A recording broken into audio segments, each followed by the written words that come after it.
Kamusta sa lahat at maligayang pagdating sa Pang's Animex Recap.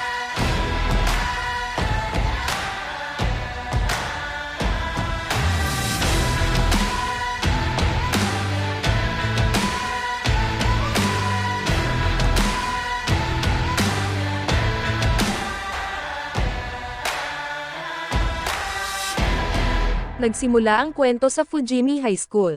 Isang estudyante ang nakatayong walang isip sa balcony. Ang kanyang pangalan ay Takashi, at siya ay isang estudyante sa paaralan, at inaalala ni Takashi ang nakaraan.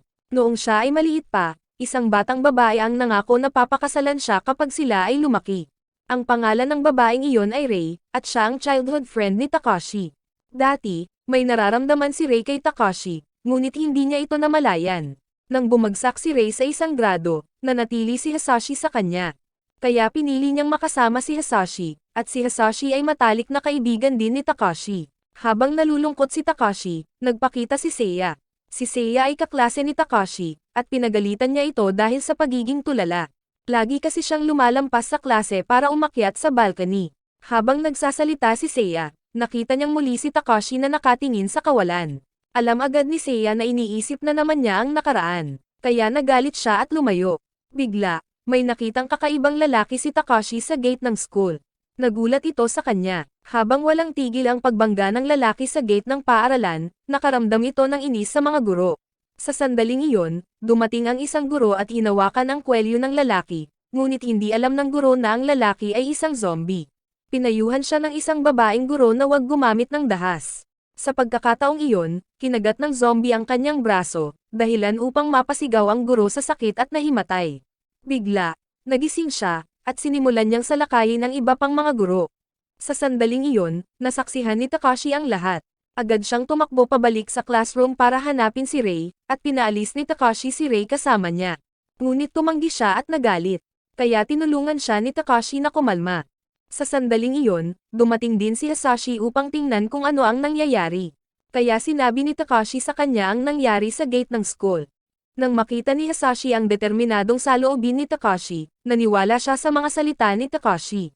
Pagkatapos noon ay agad silang lumabas ng silid-aralan, at nagsimula na silang maghanap ng mga armas.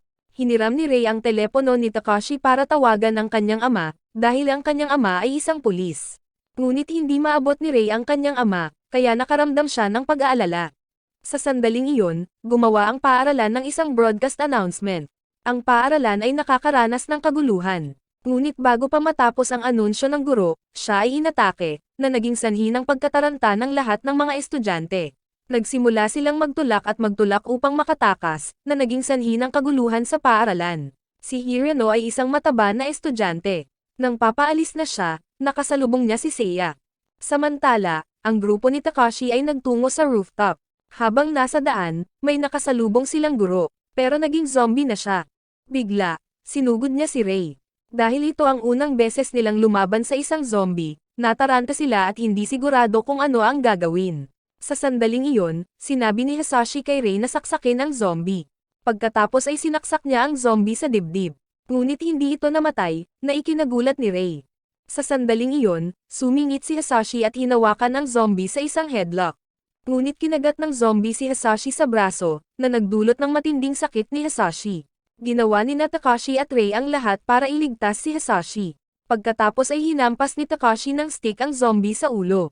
Samantala, ang mga zombie ay umaatake sa mga estudyante sa lahat ng dako. Sa kalaunan, ang grupo ni Takashi ay nakarating sa rooftop, at nakita nila ang wasak na estado ng lungsod. Ang mga zombie ay nasa lahat ng dako sa mga lansangan. Sa sandaling iyon, dalawang mag-aaral na babae ang magkasamang tumatakbo. Biglang nahuli ng zombie ang isa sa kanila.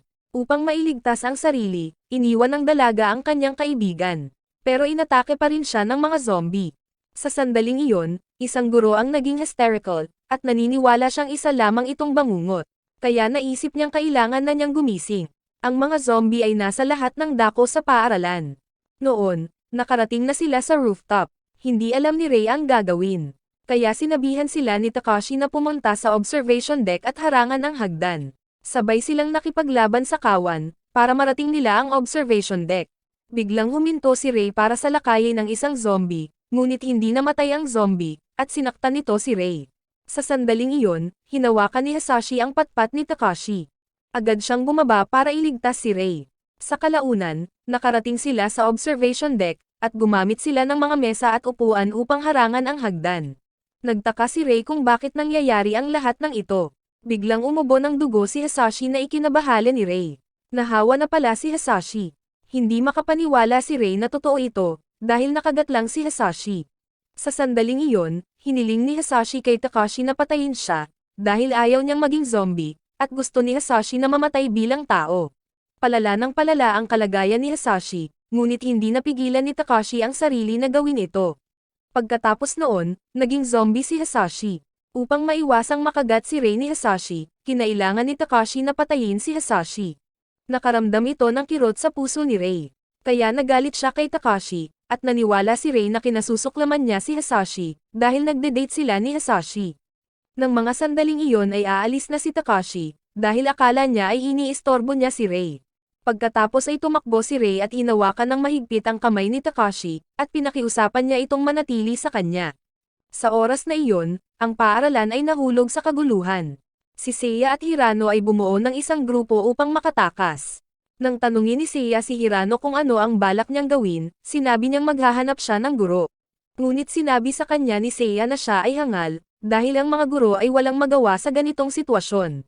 Biglang tumigil si Seiya, at tinanong niya si Hirano kung gusto niyang mabuhay o mamatay. Pagkatapos ay tinuro ni Seiya ang staff room. Nakita niya ang maraming estudyante na nakatayo sa harap ng pinto. Ngunit nang buksan nila ito, puno ito ng mga zombie. Lahat pala ng mga guro ay naging mga zombie, na ikinasindak ni Hirano. Pagkatapos ay nagpatuloy sila sa pagsulong. Sa rooftop, marahas na umaatake ang mga zombie. Nang mga sandaling iyon, nalungkot si Rei, dahil ngayon lang niya nasaksihan si Hasashi na namatay sa kanyang harapan. Samantala, inaalala ni Takashi ang sandaling nakiusap si Hasashi sa kanya, at nang hampasin niya si Hasashi, nagulat si Takashi sa alaala. Matapos pakalmahin ni Rei ang sarili, hiniram niya ang telepono ni Takashi, para matawagan niya ang kanyang ama. Bagamat nakakonekta ang telepono ng kanyang ama, hindi niya nakilala ang boses ni Rei. Akala niya si Takashi ang nagsasalita. Kaya't ang ama ni Rei ay nagbigay ng ilang agarang tagubilin, at siya ay nagsalita sa napakamadaling tono. Parang nasa panganib ang ama ni Rei. Pagkatapos noon, nawalan siya ng kontak sa kanyang ama, na nagpanik at napaiyak si Rei. Sa sandaling iyon, tinanong ni Hirano si Seiya kung mayroon siyang telepono. Tinanong niya si Hirano kung sino ang tatawagan niya kung gagawin niya. Naisip ni Hirano na tatawag siya ng pulis. Pero pinagalitan siya ni Seiya sa pagiging torpe, dahil nakadeploy na ang mga pulis, at napakaraming tao ang nahawa. Habang nag-uusap silang dalawa may sumulpot na zombie sa likod nila. Agad na sinabihan ni Seiya si Hirano na umalis doon, at nakaramdam siya ng inis sa pakikitungo kay Hirano. Sa sandaling iyon, sa infirmary, isang estudyante ang nagiging zombie. Agad na kumuha ng patpat ang isa pang estudyante para atakihin ang zombie. Samantala, hindi alam ng isang guro kung ano ang gagawin. Kaya pumunta siya upang kumuha ng gamot, at siya ay si Shizuka, ang nurse ng paaralan. Matapos harapin ng estudyante ang zombie, pinuntahan niya si Shizuka na umalis. Ngunit sinabi niya na kailangan niyang kumuha ng ilan pang mga bagay. Biglang may sumulpot na mga zombies at pumasok sa pinto. Dahil kailangan niyang protektahan si Shizuka, inatake siya ng mga zombie, na ikinasindak ni Shizuka. Sa sandaling iyon, nabaling ang atensyon ng mga zombie kay Shizuka. Ngunit biglang, lumitaw ang isang batang babae, at ibinaba niya ang mga zombie. Siya si Seiko Busyujima, at siya ang kapitan ng Kendo Club. Sa sandaling iyon, lumapit siya at pinuri ang katapangan ng bata. Tinanong siya ni Seiko kung alam niya kung ano ang mangyayari pagkatapos makagat, at nag-alok siya ng tulong kung kailangan niya ito. Kahit na first time niyang pumatay ng tao. Pagkatapos ay nagpasalamat siya kay Seiko. Sa sandaling iyon, sinubukan ni Shizuka na pigilan si Seiko. Ngunit sinabi ni Seiko na ito ang kanyang tungkulin, at ipinagtatanggol niya ang karangalan ng isang lalaki, na ikinatakot ni Shizuka. Sa sandaling iyon, ang mga zombie ay pumasok sa pintuan. Samantala, dumating ang grupo ni Seiya sa equipment room. Nakakita siya ng maraming kapaki-pakinabang na bagay doon, at binalak nilang gamitin ang mga ito bilang mga sandata. Habang tumitingin sa paligid, nakita ni Hirano ang isang nail gun. Nakakita rin siya ng mga attachment para sa nail gun. Dahil kulang ang saklaw ng nail gun, gumawa siya ng paningin para sa nail gun. Habang binabago ni Hirano ang nail gun, nagsimulang magtipon ang mga zombie sa pintuan, dahil gumawa sila ng sobrang ingay. Nang sirain ng mga zombie ang pinto, napasigaw si Seiya sa takot. Noon, natapos na ni Hirano ang pag-upgrade ng baril. Agad niyang ibinaba ang isang zombie na ikinagulat ni Seiya.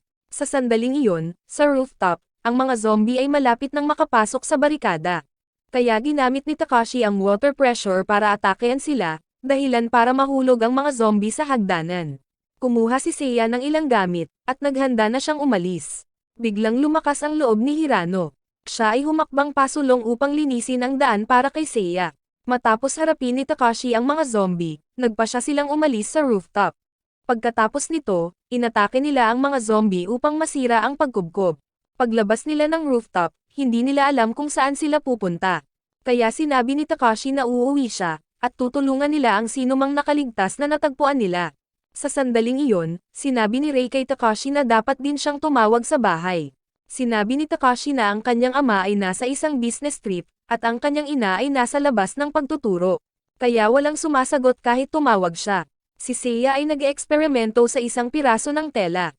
Pagkatapos ay natuklasan niya na ang mga zombie ay hindi nakakakita, at tumugon lamang sila sa tunog. Biglang nakita ni Seiya ang isang malaking grupo ng mga zombie sa likod nila. Samantala, papunta sina Seiko at Shizuka sa faculty room, dahil naiwan niya ang susi ng kanyang sasakyan doon, at tinanong ni Shizuka kung bakit hindi pinatay ni Seiko ang mga zombie. Sumagot si Seiko na wala siyang oras para patayin sila. Bigla silang nakarinig ng ingay na nagmumula sa faculty room. Lumalabas na ang grupo ni Seiya ay inaatake ng mga zombie. Nang mga sandaling iyon, hiniling ni Hirano na tulungan siya ni Seiya, dahil halos wala ng bala ang kanyang baril, na ikinagalit ni Seiya. Biglang may sumulpot na zombie sa likod niya. Naubusan din ng bala ang baril ni Hirano, dahilan para mapasigaw si Seiya sa takot. Sa sandaling iyon, narinig ng lahat ang sigaw ni Seiya. Kaya sinundan nila ang direksyon ng sigaw. Sinalakay ng zombie si Seiya. Inihagis niya ang lahat ng makakaya niya sa zombie. Ngunit hindi pa rin ito mapigilan ni Seiya. Pagkatapos ay kumuha siya ng drill at inatake ito. Sa sandaling iyon, dumating ang lahat. Nagtulungan silang ibagsak ang mga nakapaligid na zombie. Pagkatapos noon ay nagpakilala na ang lahat. Ngunit gulat na gulat pa rin si Seiya, kaya binatukan niya ang lahat. Pagkatapos ay dumating ang iba upang aliwin si Seiya, na nagpaluha sa kanya. Pagkatapos noon, gumamit sina Takashi at Hirano ng ilang mesa at upuan para harangin ang pinto, at lahat ay nakakaramdam ng pagod. Nagplano silang umalis gamit ang kotse ni Shizuka. Ngunit ang kanyang sasakyan ay masyadong maliit, kaya iminungkahi ni Seiko na sumakay ng school bus. Biglang nakita ni Rei ang balita sa TV. Inangkin ng gobyerno na ito ay isang kaguluhan lamang, na ikinagulat ng lahat, at napagtanto nila na ang sitwasyon ay naging napakaseryoso. Naapektuhan nito ang buong mundo. Sa sandaling iyon, nagalit si Takashi, dahil wala ng karagdagang impormasyon. Naniniwala si Seiya na natatakot silang magdulot ng gulat. Hindi makapaniwala si Rei na nagbago ang mundo sa loob lamang ng ilang oras, at naisip niyang babalik sa normal ang lahat. Ngunit sinabi ni Seiya na ito ay maling akala lamang ni Rei, dahil ang mga zombie ay isang uri ng nakakahawang sakit, at ito ay katulad ng 1918 flu pandemic. Tumigil ang flu pandemic dahil napakaraming tao ang namatay. Ngunit ang mga zombie ay hindi titigil, dahil ang mga patay ay babangon at aatake sa iba. Sa puntong ito, naisip ni Shizuka na sila ay mabubulok sa kanilang sarili. Ngunit sinabi ni Seiya na totoo iyon para sa mga normal na tao. Ang mga zombie ay immune sa bakterya. Sa ngayon, kailangan nilang humanap ng ligtas na lugar para mabuhay, at hindi dapat kumilos ang lahat ng basta-basta. Sa makatuwid, ang lahat ay dapat kumilos bilang isang pangkat. Sa sandaling ito, umalis sila sa silid ng mga guro, at nagpatuloy sila sa parking lot upang umalis. Gumamit ng baril si Hirano para pabagsakin ang dalawang zombie para malinisan ang daan. Pagkatapos ay sabay-sabay na umabante ang lahat. Sa oras na ito, pinaalalahanan ni Seiko ang lahat. Hindi naman nila kailangang mag-away, unless napipilitan sila sa isang sitwasyon. Dahil mas kaunti ang kanilang labanan, mas mataas ang pagkakataon na mabuhay. Sa sandaling ito, natuklasan nila ang isang grupo ng mga estudyanteng nakapalibot. Kaya ginamit ni Hirano ang baril para pumatay ng isang zombie, at lahat ay nagmadaling bumaba para harapin ang mga natitirang zombie. Sa wakas, nailigtas nila ang grupo ng mga estudyante. Tinanong ni Seiko kung may nakagat, at kinumpirma siya ng mga ito. Sa sandaling ito, dumating si Takashi at tinanong kung gusto nilang sumama sa kanya, at agad na sumang-ayon ang lahat. Sa kasalukuyan, ang gate ng paaralan ang tanging daan palabas. Ngunit maraming mga zombie doon. Kung mananatili ang lahat dito, baka atakihin sila. Kaya nang marinig ni Takashi na sinabi ni Seiya na ang mga zombie ay hindi nakakakita ngunit nakakarinig lamang, bumaba siya upang i-verify ang mga salita ni Seiya. Sa sandaling ito, isang zombie ang lumakad papunta sa kanya. Pero dumaan lang ito kay Takashi. Pagkatapos ay kinuha niya ang isang sapatos. Pagkatapos noon, inihagis ni Takashi ang sapatos sa kabilang direksyon para pangunahan ang mga zombie sa ganoong paraan. Pagkatapos ay tahimik na umalis ang lahat. Akala nila makakaalis sila ng ligtas. Aksidente namang may isang estudyanteng nakagawa ng ingay kaya nataranta ang lahat. Narinig din ng mga zombie ang ingay, kaya mas dumami ang mga ito. Habang hindi alam ni Hirano kung ano ang gagawin, sumugod si Takashi upang salakayin ang zombie, at lahat ay bumilis upang masira ang pagkubkob. Pagkatapos nun, tumakbo na sila papunta sa bus. Nakipaglaban sila sa mga zombie sa daan, ngunit isang estudyante ang napalibutan at inatake ng mga zombie. Pagkatapos ng lahat ng kanilang pagsisikap, sa wakas, nakasakay na rin sila sa bus. Nanatili si Takashi para tulungan ang lahat na makasakay sa bus. Habang papaalis na sila, napansin ni Takashi ang isang grupo ng mga estudyanteng hinahabol ng mga zombie. Balak niyang bumaba para iligtas ang grupo ng mga estudyante, ngunit alam ni Rei na si Mr. Shido iyon, kaya pinigilan niya si Takashi na iligtas siya. Bagamat hindi alam ni Takashi ang nangyari, ayaw niyang mas maraming tao ang masaktan. Sa oras na ito, ginagabayan ni Shido ang lahat na tumakbo patungo sa bus. Biglang natapilok at nahulog ang isang estudyante ngunit hindi niya ito pinansin at tumalikod. Matapos makitang sumakay na ang lahat sa bus, pinaalis ni Shizuka ang bus. Ngunit napakaraming zombie sa unahan, kaya pinaharurutan sila ni Shizuka ng bus. Tapos umalis na sila ng school. Medyo malayo na ang takbo ng bus. Nang tanungin ni Shido si Seiko kung siya ang pinuno ng grupo, sinabi ni Seiko na hindi siya ang pinuno, at nakaligtas sila salamat sa kanilang espiritu ng pangkat. Sinabi ni Rei na pagsisihan ni Takashi ang pagliligtas sa kanya. Sa oras na ito, mukhang hindi komportable ang isang estudyante, nang malaman niyang balak ng grupo ni Takashi na bumalik sa lungsod, sa halip na maghanap ng ligtas na lugar na masisilungan. Nagalit ito kay Shizuka. Bigla niyang itinuro si Takashi, at sinabing hindi niya matiis si Takashi. Biglang tumayo si Rei para turuan siya ng leksyon. Sa oras na ito, pinuri ni Shido ang kanilang pagtutulungan, ngunit sinabi niya sa lahat na kailangan nila ng isang pinuno upang hawakan ang mga ganitong bagay. Dahil siya ay isang guro, sinabi niyang karapat-dapat siyang maging pinuno. Gayunpaman, si Shido ay suportado lamang ng mga estudyanteng kanyang naligtas. Pero ikinagalit ni Rei ang mga kilos nito, kaya sinipa niya ang pinto at iniwan ang sasakyan. Sinabi ni Rei na hindi na siya sasakay kay Shido. Sa oras na ito, hinabol siya ni Takashi upang hikayatin siya, dahil ang pag-iisa ay lubhang mapanganib. Biglang may humarang na sasakyan papunta sa kanila.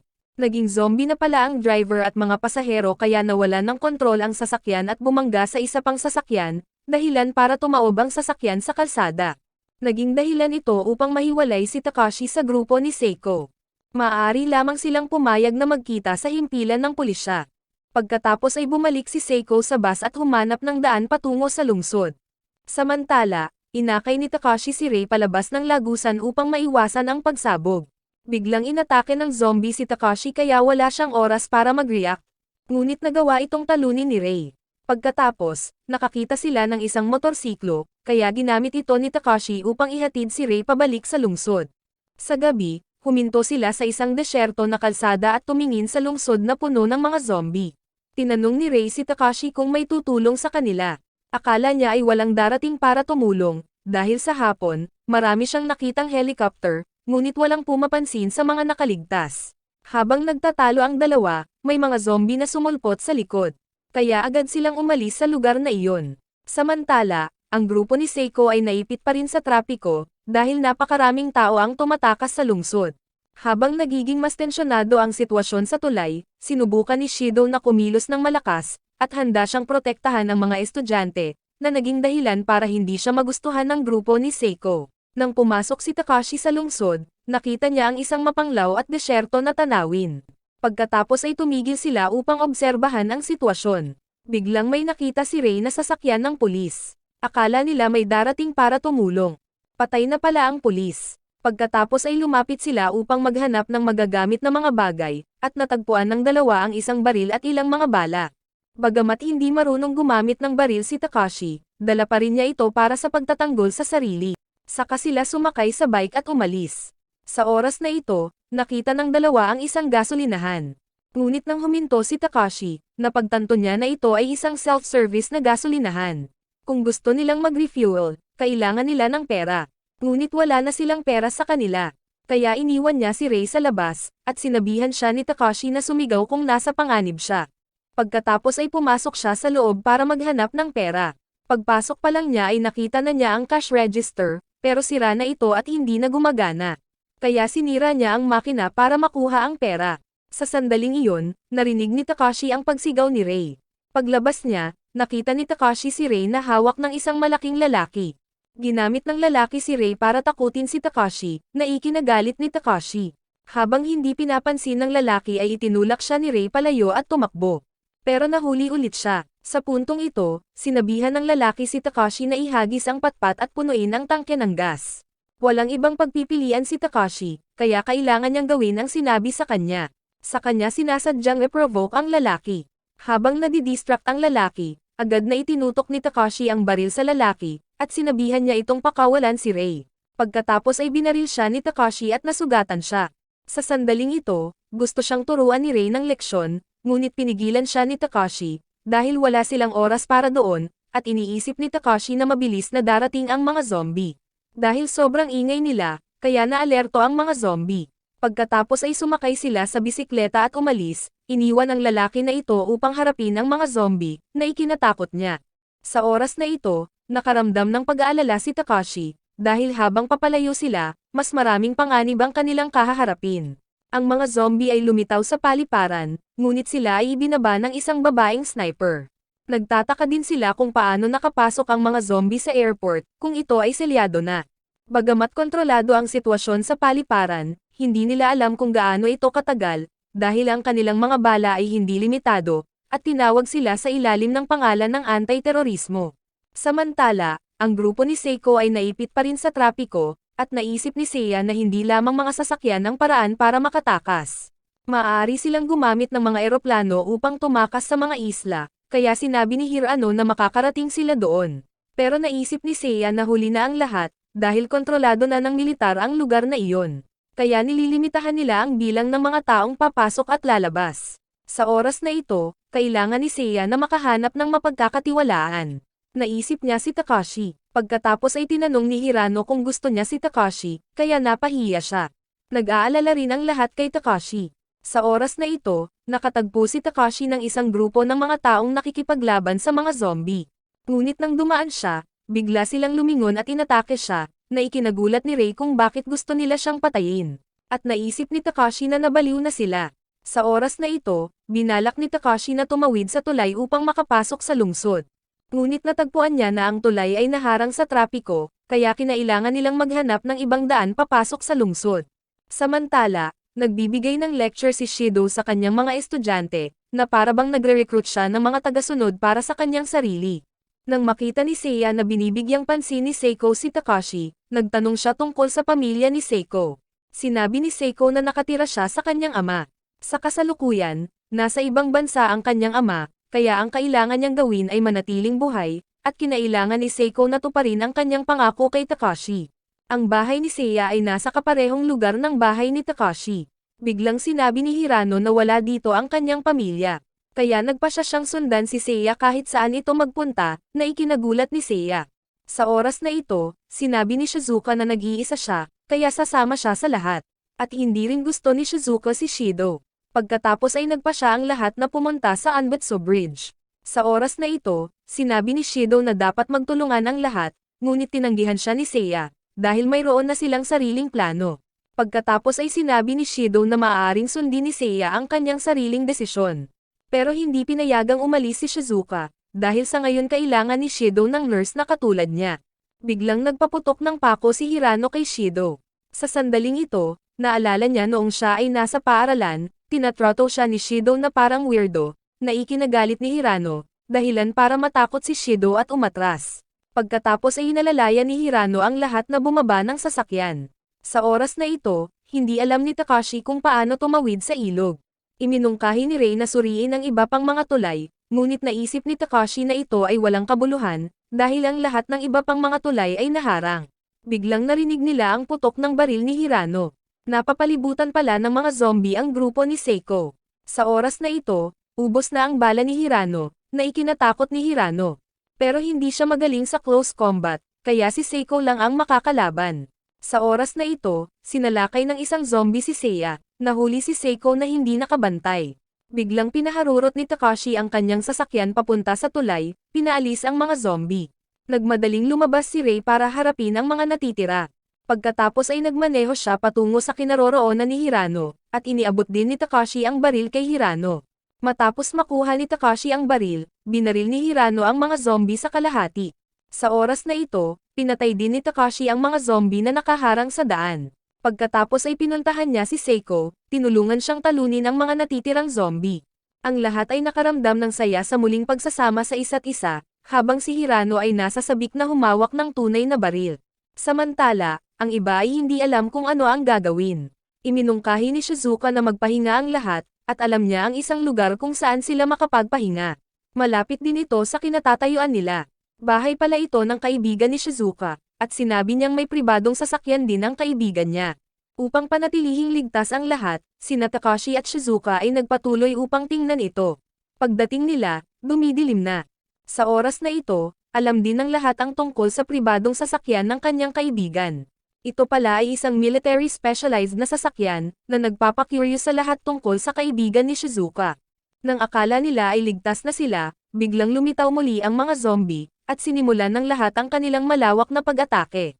Habang naliligo ang lahat, naghanap sina Takashi at Hirano ng anumang bagay na kapakipakinabang. Pero ilang kahon lang ng bala ang kanilang nakita. Nang mabuksan nila ang natitirang pinto, natuklasan ng dalawa ang maraming baril sa kabinet, na ikinatuwa ni Hirano. Alam na alam niya ang bawat uri ng baril. Aksidenteng tinutukan siya ng baril ni Takashi dahilan para matarante si Hirano. Sinabi ni Hirano kay Takashi na ang mga zombie ang mga kaaway na dapat niyang ipuntirya. Inaasahan din ni Takashi na itututok lamang niya ang baril sa mga zombie, ngunit sinabi ni Hirano na kung lumala ang mga bagay, walang pagsuko sa digmaan. Nakita ni Takashi na napakahusay ng mga galaw ni Hirano, kaya naisip niyang nag-practice si Hirano noon gamit ang mga pekeng baril. Sa puntong ito, nalaman ni Takashi na sinanay si Hirano sa pagbaril sa US. Nang makita ang kahusayan ni Hirano sa mga baril, nadama ni Takashi na mapalad na makasama siya. Nalaman din nila na ang kaibigan ni Shizuka ay kabilang sa isang Special Forces unit. Samantala, patuloy na sinusubaybayan ni Takashi ang sitwasyon sa tulay.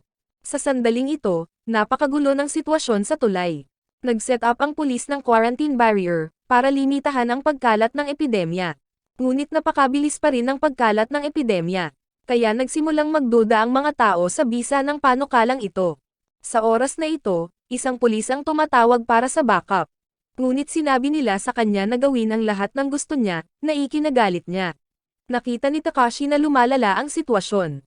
Sa sandaling ito, napansin ni Hirano ang isang kakaibang eksena. Kaya sinabihan niya si Takashi na buksan ang TV para manood.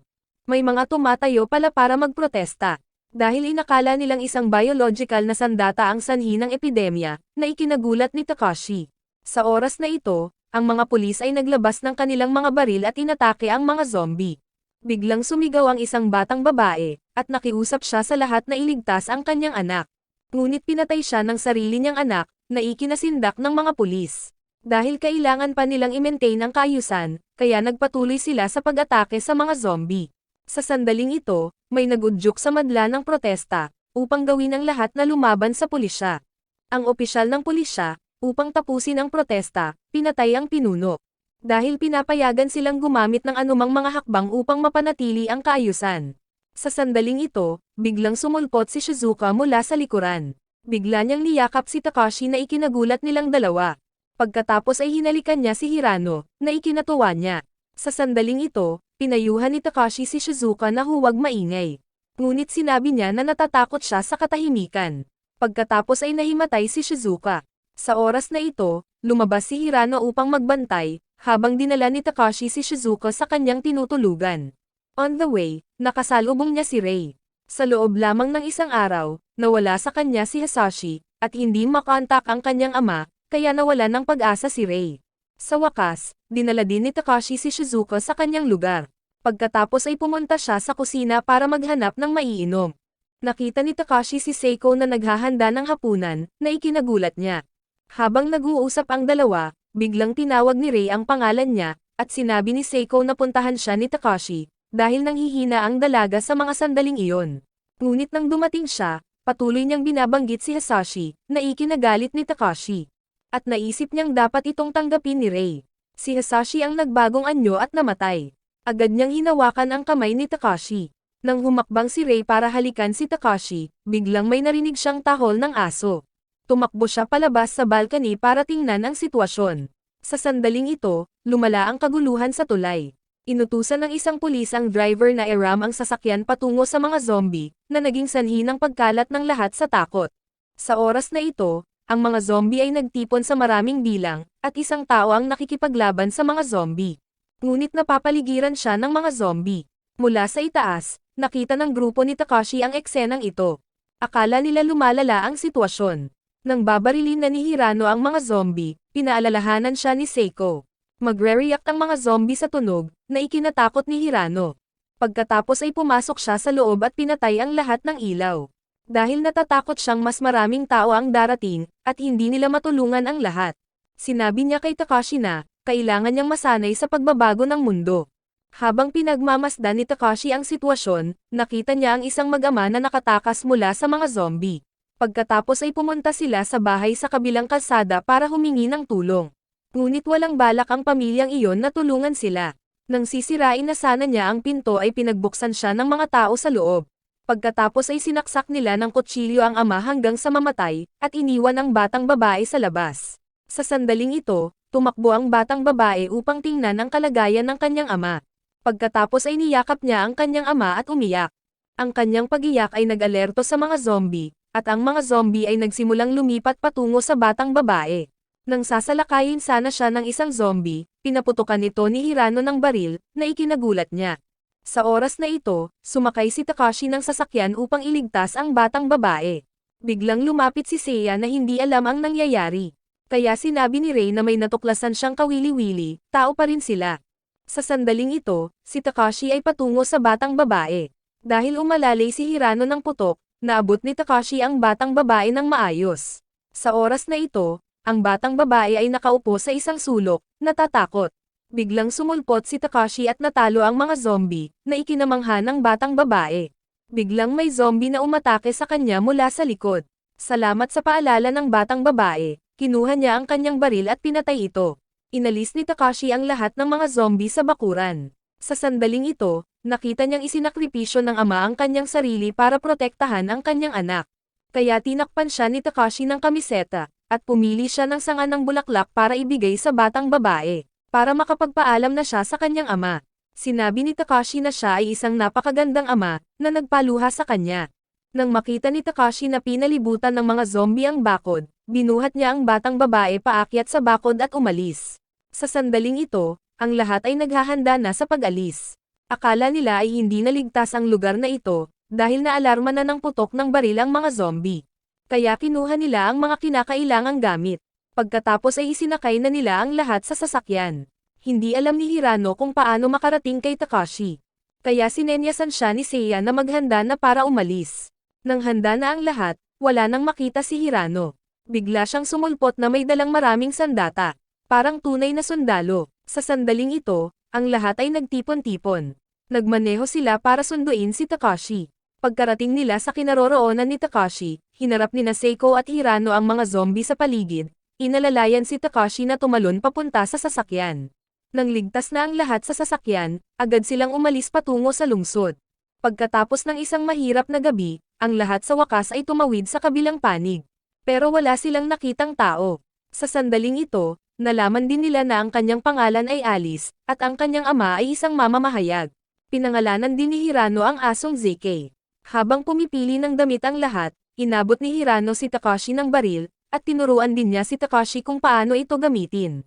Ngunit naisip ni Takashi na mas bagay siya sa isang baton. Sa sandaling ito, handa na ang mga babae, na ikinagulat ni Hirano. Nauna sina Hirano at Takashi para suriin. Pagkatapos ay sumunod ang iba sa likuran. Sa sandaling ito, hindi alam ng lahat kung ano ang gagawin, kaya iminungkahi ni Takashi na pumunta sa bahay ni Seiya, dahil ang bahay ni Seiya ang pinakamalapit. Pagkatapos ay nagpatuloy sila sa kanilang paglalakad. Natuwa si Alice nang makakita siya ng maraming motorsiklo. Samantala, nakaramdam ng hinala si Takashi, dahil wala na siyang nakitang eroplano o helicopter. Sa sandaling ito, sinabi ni Rei kay Takashi, na ngayon ay wala silang nakitang mga zombie, na ikinagulat ni Takashi. Biglang may nakitang zombie si Hirano, kaya kinailangan nilang lumiko sa ibang paraan para maiwasan sila. Hindi maintindihan ni Takashi kung bakit dumarami ang mga zombie. Hindi sinasadyang napadpad sila sa isang kalsadang may bakod na barbed wire. Dahil hindi makapagpreno si Shizuko sa oras, bumangga ang sasakyan sa barbed wire na bakod, na naging sanhi ng pagkatapon ni Rei palabas ng sasakyan. Sa sandaling ito, ang mga zombie ay patungo kay Rei, na nagpapanik sa kanya. Ngunit mabilis na bumaba si Takashi upang protektahan si Rei. Ang mga zombie ay patuloy na dumarami, kaya lahat ay naglabas ng kanilang mga sandata upang lumaban. Dahil hindi alam ni Takashi kung paano gumamit ng baril, hindi niya mapatay ang anumang mga zombie. Nasanay na si Hirano noon, kaya marami siyang zombie na nagawang pumatay. Sumama rin sa laban si Seiko. Ang mga zombie ay patuloy na dumarating sa mas malalaking grupo. Ngunit ang mga bala na mayroon sila ay hindi sapat. Sa sandaling ito, hindi nila ma-start ang sasakyan, kaya nawalan ng pag-asa si Takashi. Biglang sumugod si ZK para sa lakayin ng isang zombie, na nagpasigla sa diwa ni Takashi. Nang sinubukan ni Seiya na kumuha ng baril at sumakay, kinuha ni Takashi ang baril mula sa kanya. Pagkatapos ay kinuha niya ang baril at sumugod sa malapit na pakikipaglaban sa mga zombie. Nang makita ito, si Seiko ay sumugod din kay Takashi. Pagkatapos ay nagtulungan ang dalawa sa pag-atake sa mga zombie. Sinadya nilang gumawa ng ingay para akitin sila, ngunit tumungo pa rin ang mga zombie patungo sa sasakyan. Nang makita ni Hirano na nagiging mas mapanganib ang sitwasyon, sinabihan niya sina Alice at ZK na dumaan muna sa bakod. Ngunit siya ay umiyak at tumanggi. Dahil kamamatay lang ni Alice ng kanyang ama, gusto niyang manatili sa lahat. Biglang may dumating na rescue team. Sinimulan nilang salakayin ng mga zombie, at tinulungan ang lahat na makawala sa bakod. Sa sandaling ito, naghinala si Takashi at hindi niya alam kung sino sila. Nanay pala ito ni Seiya.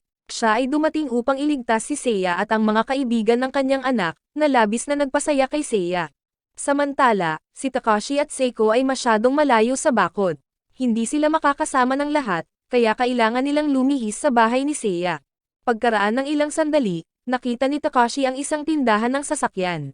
Pumasok sila sa loob para tingnan ito. Pagkatapos ay nakakita sila ng isang off-road na sasakyan, kaya ginamit nila ang sasakyan na ito upang pumunta sa bahay ni Seiya. Ngunit napakaraming zombie sa daan, kaya kailangan nilang huminto sa isang bahagi ng lupa sa gitna ng ilog upang magpahinga. Sa sandaling ito, tinanong ni Takashi si Seiko kung mayroon siyang taong gusto niya. At sinabi niya na gusto niya ang isang lalaki, na nagpalungkot sa kanya. Pagkatapos ay nagpatuloy sila sa kanilang paglalakad. Sa sandaling ito, pinaandar ni Takashi ang sasakyan sa isang lawa sa parke. Ginamit niya ang ingay ng sasakyan para akitin ang mga zombie, para ligtas silang makaalis sa parke. Si Seiko ay nakikipaglaban sa mga zombie. Biglang, nakita niya ang isang grupo ng mga bata na naging mga zombie, kaya nag-alinlangan siya at hindi makaatake. Nang sinubukan ng isang zombie na kagatin si Seiko, tumakbo si Takashi at pinatay ito. Pagkatapos ay nagpalipas sila ng gabi sa isang dambana. Sa sandaling ito, nakakita si Takashi ng isang tunay na espada, kaya kinuha niya ito para kay Seiko bilang sandata. Noong gabing iyon, habang nag-uusap sila, binanggit niya ang lalaking nagustuhan niya. Ngunit hindi umamin si Seiko, dahil naisip niya na walang magkakagusto sa isang killer. Sa sandaling ito, inaliw siya ni Takashi, sinabing hindi maiiwasan ang ginawa ni Seiko. Pagkatapos ay sinabi sa kanya ni Seiko, na 4 na taon na ang nakakaraan ay hinaras siya ng isang lalaki, at natalo siya ni Seiko gamit ang isang espadang kahoy. Nabali ang kanyang balikat at buto at hita. Dahil alam ng mga pulis na pinagtatanggol lang niya ang sarili niya, iniuwi nila si Seiko. Ngunit nakaramdam siya ng pananabik sa pagkilos. Nang makitang lalong nabalisa si Seiko, kaya hinawakan ni Takashi ang kamay niya para aliwin siya. Dahil doon, nagkaroon sila ng feeling sa isa't isa. Kinaumagahan, naghanda na silang umalis. Biglang sumulpot ang mga zombie sa shrine. Sa sandaling ito, nakita ni Takashi na tila hindi matatag si Seiko. Lumapit ito at niyakap siya. Pagkatapos ay sinabi ni Takashi na wala siyang pakialam sa nakaraan ni Seiko, at siya ang pinakamagandang babae. Nakiusap siya kay Seiko na mabuhay para sa kanyang sarili at para sa kanya. Sa sandaling ito, nabawi niya ang kanyang katinuan. Sa isang iglap, nalampasan ni Seiko ang pagkubkob, at sila ni Takashi ay pumunta sa bahay ni Seiya. Sa oras na ito, hinihintay ni Hirano at Alice ang dalawa sa likod ng gate ng bahay ni Seiya. Sa wakas, nakarating sila sa bahay ni Seiya. Matagal nang nasa mansyon ni Seiya ang lahat. Sinadya ni Takashi na tulungan ang mga tao doon. Ngunit tinanggihan nila siya. Dahil nakita lang nila si Takashi bilang isang bata. Kausap ni Takashi si Seiko, nang pumasok si Alice sa gate. At nakaramdam siya ng saya para kay Alice, dahil naging masayahin at masigla ito. Sa sandaling ito, narinig ni Takashi si Saya at ang kanyang ina na nagtatalo. Nagalit pala ito, dahil akala ng nanay niya ay wala na siyang buhay. Kaya't hindi sila nagpadala ng sinuman upang hanapin siya. Sa oras na ito, dumating ang ina ni Seiya upang makita si Takashi. Ipinaliwanag niya kay Takashi na ang ama ni Seiya ay ang pinuno ng pamilya Takagi. Kaya hindi lang niya kayang alagaan ang sarili niya. Kailangan din niyang pangalagaan ang mga tao sa pamilya, at ang ama ni Seiya ang siyang nagpatakbo ng mga eroplano na nagpoprotekta sa planta ng kuryente.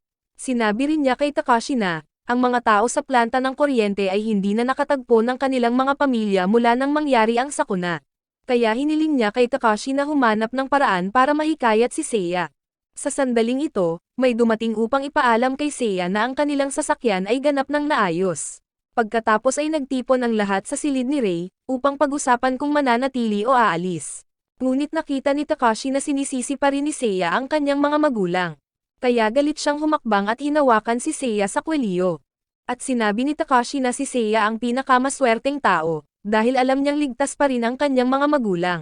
Sa sandaling ito, isang convoy ang pumasok sa mansyon. Nakabalik na pala ang ama ni Seiya. Nagdala rin siya ng isang zombie kasama niya, at ang zombie na iyon ay malapit na kaibigan ng ama ni Seiya. Nakagat siya habang tinutulungan ang mga kasama. Pagkatapos ay pinugutan ng ulo ng ama ni Seiya ang zombie sa harap ng lahat, dahil gusto niyang malaman ng lahat ang katotohanan, kung gusto nilang mabuhay, kailangan nilang lumaban. Biglang sinabi ni Hirano na ang paggamit ng espada ay hindi sapat para patayin ng mga zombie, dahil mabibiyak ang espada kapag tumama sa mga buto. Ngunit hindi sumang-ayon si Seiko sa pananaw ni Hirano, na ikinagalit ni Hirano at umalis. Nang bumalik si Takashi sa loob ng bahay, agad siyang kinausap ni Alice, na sinasabing nanghina ang lahat simula nang dumating sila sa bahay ni Seiya. Pagkaalis niya, nag-alala si Takashi dahil sa kapayapaan doon, na naging dahilan ng pagiging marupok ng lahat.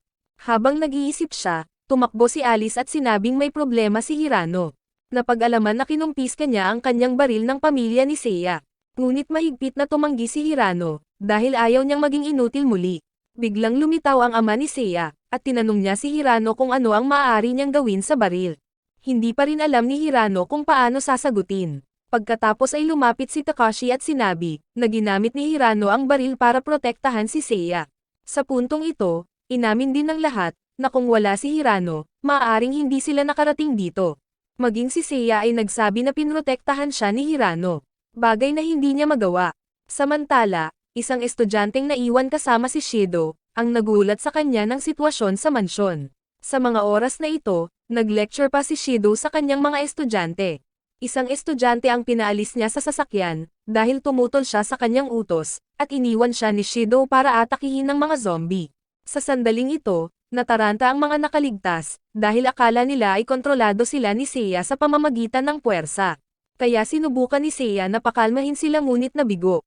Bigla, si Takashi ang napili ng lahat para maging team leader. Dahil kwalipikado siyang mamuno sa grupo, na ikinagulat ni Takashi. Sa oras na ito, niregaluhan si Seiko ng Morata na sagradong espada ng ama ni Seiya. Ngunit hindi ito matanggap ni Seiko nang walang dahilan. Napag-alaman na ang ama ni Seiko ay dating naging guro niya. Kaya't ibinigay ng ama ni Seiya ang espada sa kanya, dahil gusto niyang ipakita ang kanyang paggalang, at itinuturing din niya itong regalo ng pasasalamat, dahil nailigtas ni Seiko ang kanyang anak na babae.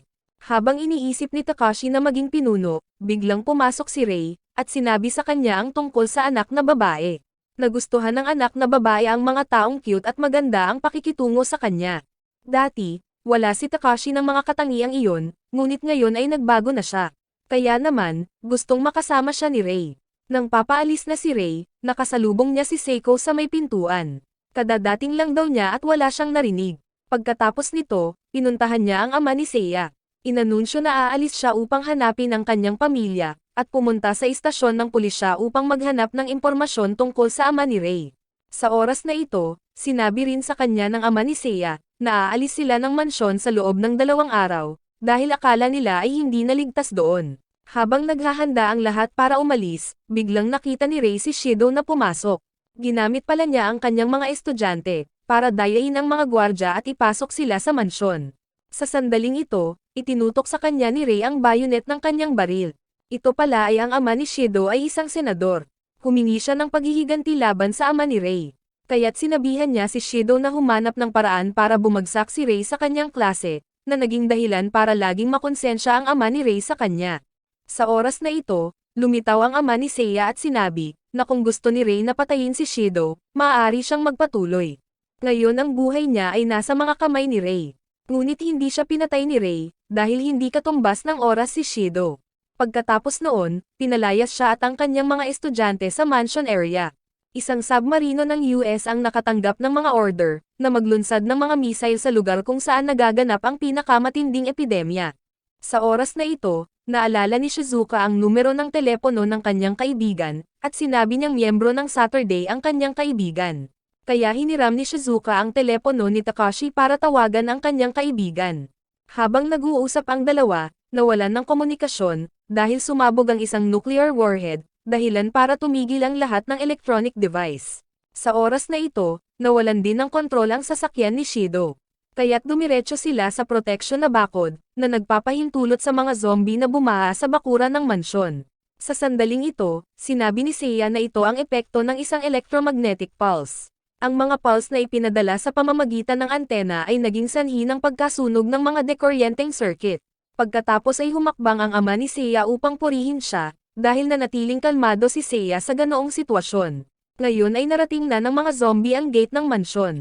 Kaya inutusan niyang isara ang gate. Ngunit isang zombie ang nakapasok. Kaya hinarap ito ni Hirano. Ngunit ang bilang ng mga zombie ay patuloy na dumarami. Ang pinto ay hindi makayanan ang presyon. Kaya ito ay pinaghiwa-hiwalay ng mga zombies. Nagsimula silang dumagsa sa mansyon. Sa oras na ito, ang ina ni Seiya ay sumali rin sa laban. Inabot niya kay Seiya ang isang baril, at hiniling kay Hirano na turuan si Seiya kung paano ito gamitin. Naging magulo ang mansyon. Ang grupo ni Takashi ay sumali din sa labanan. Tumulong si Alice sa pamamagitan ng pagbibigay ng mga bala kay Hirano. Tinipon ng ama ni Seiya ang mga maaaring lumaban, upang sabay na lampasan ang pagkubkob. Hiniling din niya kay Hirano na alagaan si Seiya. Ngunit hindi siya sumang-ayon. Kaya napagalitan si Seiya ng kanyang ina. Dahil ang paghiling sa iba na alagaan si Seiya ay makasarili. Sa makatuwid, hindi dapat ipadama sa kanila ni Seiya na hindi komportable. Napagtanto niya ang lahat, at umalis ng maaga kasama ang kanyang mga kasamahan sa koponan. Napag-alaman nilang ang sasakyan ay hindi apektado ng electromagnetic pulse, dahil pinahiran ito ng 3 layer ng tanso. Ngunit kailangan niya ng ilang oras upang ayusin ito. Kaya kinailangan ng buong grupo na pigilan ang mga zombies. Pagkatapos ay agad silang sumakay sa sasakyan para maghanda sa pag-alis. Hiniling nila Tio Mato na umalis kasama nila. Ngunit siya ay miyembro ng angkan ng Takagi. Kaya nanatili si Mato para lumaban. Sa oras na ito, lininas ng ama ni Seiya ang daan para makaalis sila. Nang malaman niyang umalis na sila, hindi na nag-alala ang ama ni Seiya. Kaya buong lakas silang lumaban. Kaunting distansya lang ang tinakbo ng sasakyan. Dahil walang sapat na oras si Mato para ayusin ito. Kaya naman malapit nang masira muli ang sasakyan. Pagkarating ng lahat sa highway, napilitan silang ihinto ang sasakyan, dahil maraming zombie sa unahan. Si Takashi, bilang pinuno ng grupo, kaya agad niyang inutusan ang lahat na lumaban, upang payagan silang magpatuloy sa kanilang paglalakbay. Maraming salamat sa panonood, sana nag-enjoy ka sa anime na ito. Mag-subscribe at pindutin ang notification bell upang updated ka lagi sa mga bagong video na may upload namin, at para makatutok sa higit pang Tagalog anime recap, magkita tayo sa susunod.